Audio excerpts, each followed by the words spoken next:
perception that we can just turn a switch and go to a carbon zero environment going forward. And simply put, we just don't think that that's possible. If you think about just the sheer amount of investment that would be required to transform a lot of our energy bases to a zero carbon base, that's next to impossible in our lifetimes anyway.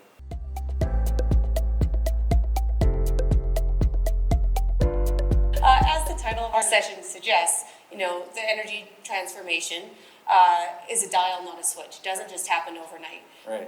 What other ways can we be looking at right now to turn up the dial, if you will, towards low carbon?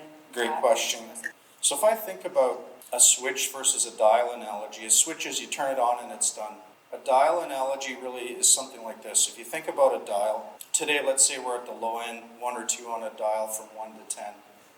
Over time, by taking deliberate steps to reduce our carbon footprint as consumers and as commercial folks, we can start to move that dial to contribute to a cleaner environment going forward. So that dial and switch analogy is really what we've been trying to differentiate from. It's not a right now, you can't do it immediately. Over time, by a lot of focus, collaboration, we can move that dial to a cleaner environment.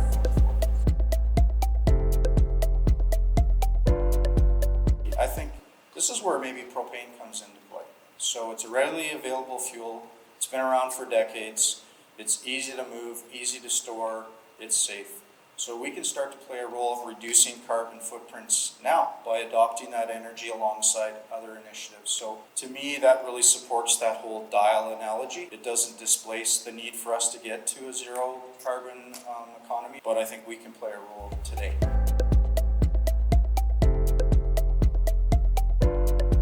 Politics, decision makers, they have a role in this space too, incentivizing and providing opportunities.